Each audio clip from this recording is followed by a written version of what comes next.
벌써 이렇게 계곡물이 좋아지는 시절이 되었습니다. 이곳에 와서 보니까 예전에 처음에 요산요수라는 말을 배웠던 그 어릴 적이죠. 그때가 생각이 납니다. 그때는 요산요수라는 그 말뜻보다는 즐길 낙자를 요라고 읽는다, 이렇게 배운 것에 더 집중을 했었습니다. 그런데 이제 보면 이 물 흐르는 것을 지그시 바라보고 있는 그 경지를 조금은 이해할 수 있게 되었습니다.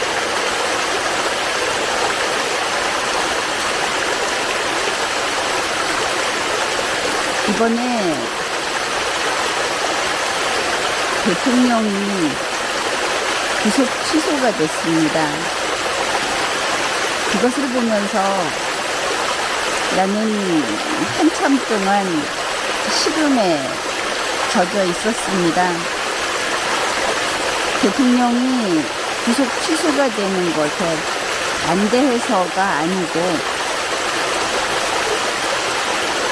법원이, 사법정부가 정치 속에 뛰어든 것을 보면서 큰일 났구나, 그런 생각을 했던 겁니다. 여러분은 그냥 뉴스를 보면서 대통령의 대노인들, 대통령 측에 있는 언론 방송사들이 하는 이야기, 그리고 또 정치인들이 하는 이야기, 그런 것을 듣고 있었을지 모르겠습니다. 그러나 법이라고 하는 것은 그 뜻이 한 가지입니다. 그래서 동일한 법률이 이렇게도 해석이 됐다가 저렇게도 해석이 됐다가 그런 일은 없습니다. 다시 말해서 이번에 대통령의 구속기간 계산이 틀렸다고 하는 것은 옳지 않은 주장입니다. 잘못된 이야기인 것이죠. 그런데 틀린 것을 옳다고 법관이, 재판부가 확인을 해준 것이 이번 구속 취소라는 결과로 나온 겁니다. 여러분은 법관이 그렇다고 하면 그런 것이 아닐까? 언론에서 검찰이 날짜로 계산을 하고 대통령 측에서는 시간으로 계산을 했기 때문에 시간 계산이 옳다, 이렇게 생각을 할지 모르겠습니다. 그러나 사실은 그렇지 않습니다. 검찰에서 처음부터 시간 계산을 다 한 겁니다. 첫날만 날짜로 하고 그 다음에는 24시간으로 계산을 하기 때문에 보통 구치소에서 석방이 돼서 나올 때 자정에 나오죠. 자정부터 어떤 스스로 나올 준비하고 이러는 시간이 있어서 그렇지, 자정에 나오는 이유는 바로 시간으로 계산을 했기 때문입니다. 그것을 그저 날짜, 열흘 이렇게 말을 했던 것이죠. 그런데 오늘날은 이런 선동의 시대입니다. 검찰이 날짜로 말을 했다고, 그래서 틀렸다고 하니까 거기에서 아무도 헤어나오지를 못하고 있습니다. 지금도 뉴스 검색을 해보면 동일한 이야기들을 하고 있습니다. 문제는 그게 아닙니다. 법원에서 재판부가 명문의 법조문을 갑자기 중도를 툭 잘라가지고 해석을 알게 했다고 하는 그러한 위법을 저지른 겁니다. 그래서 대통령이 구속 취소가 되고 한참 만에 집으로 돌아갈 수 있어서 좋아하는 모습을 보면서 계속 걱정을 할 수밖에 없었던 겁니다. 잠시의 기쁨은 별거 아닙니다. 문제는 이것을 어떻게 할 것인가. 검찰이 날짜 계산, 시간 계산에 틀리는 검찰이다 하고 벌떼같이 나서서 비난을 하죠. 검찰의 신뢰가 무너졌습니다. 그런데 그보다 더 큰 일은 법원의 신뢰가 무너졌다 하는 겁니다. 이번 그 법관은 어떤 각오로 내가 한번 저지르고 대통령을 석방해주고 그리고 내가 감옥에 가면 되지 이런 각오를 했을지 모르겠습니다. 그러나 이것은 그 정도의 문제가 아닙니다. 지기현 판사가 감옥에 간다고 해서 무너진 사법의 권위와 그 정의가 되살아나겠느냐. 지기현이 지극한 범죄자여서 그 사람만 나쁘다고 하면 되겠느냐.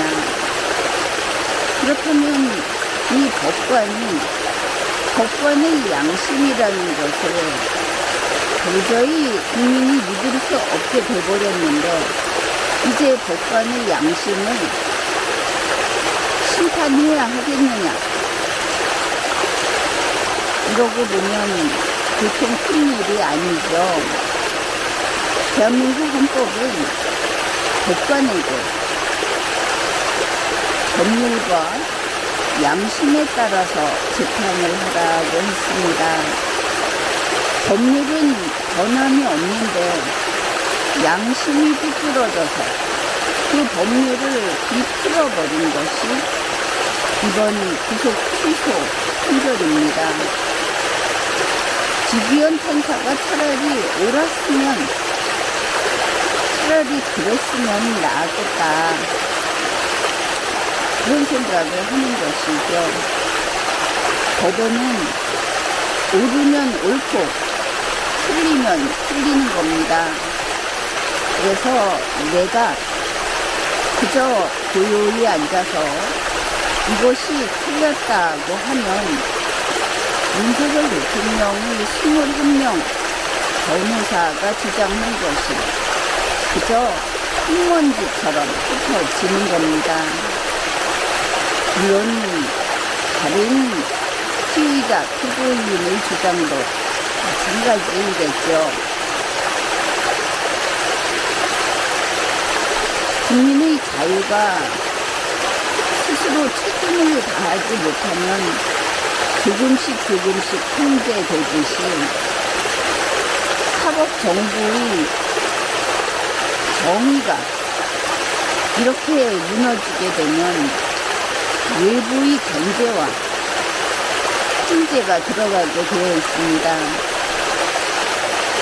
오래전에 나는 대한민국 헌법재판소에 사법권이 없고 대한민국 헌법재판소는 최고 사법기관이 전혀 아니다 하는 책을 썼습니다. 그때 독일 헌법재판소에 대한 소개를 하면서 대한민국에는 재판 소원이 부여된다 그런 이야기를 했는데 지난밤 나는 재판 소원이 이 땅에도 들어와야 하는가 심각하게 고민을 했었습니다. 더구나 이번 대통령과 관련된 여러 절차에서 절차적 정당성을 그야말로 바늘끝같이 낮추는, 변호사를 많이 동원해서 그런 것을 다투면 절차가 잘못되면 사실은 어떻게 되든 상관없다. 40여 년 전부터 생겨난 우리나라의 사법 정의관입니다.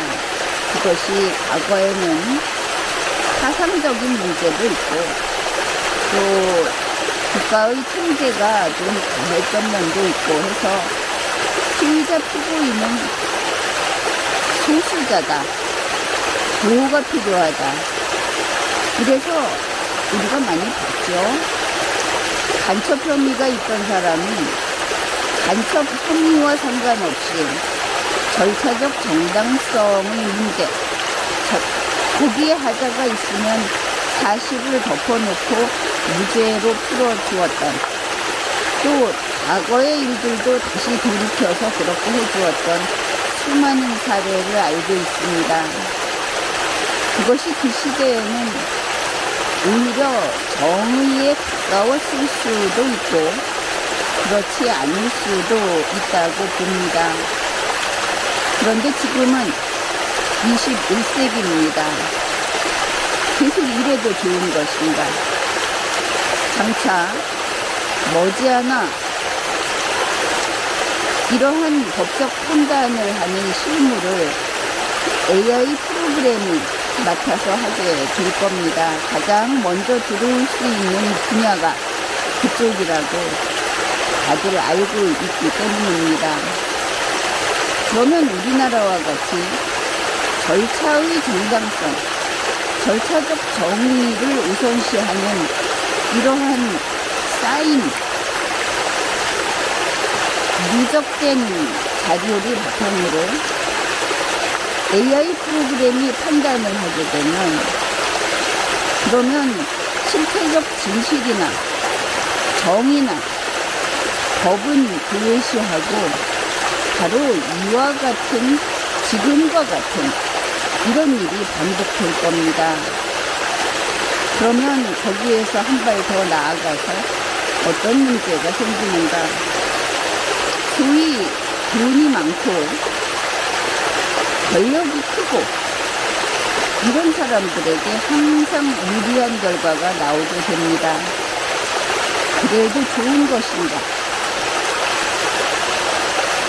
만일 수사하고 기소하는 것을 인간이 하고 판단하는 것을 AI 프로그램이 하게 되면 인간이 그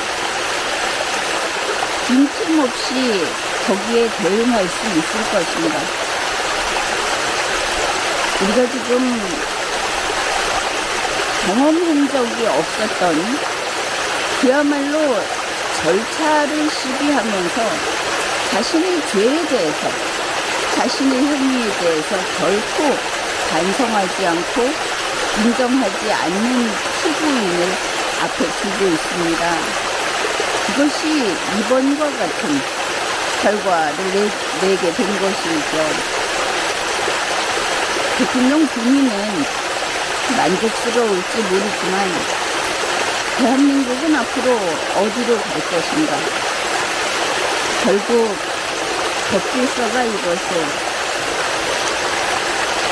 지켜주지 못하면 인간은 결국 주먹에 의존할 수밖에 없습니다.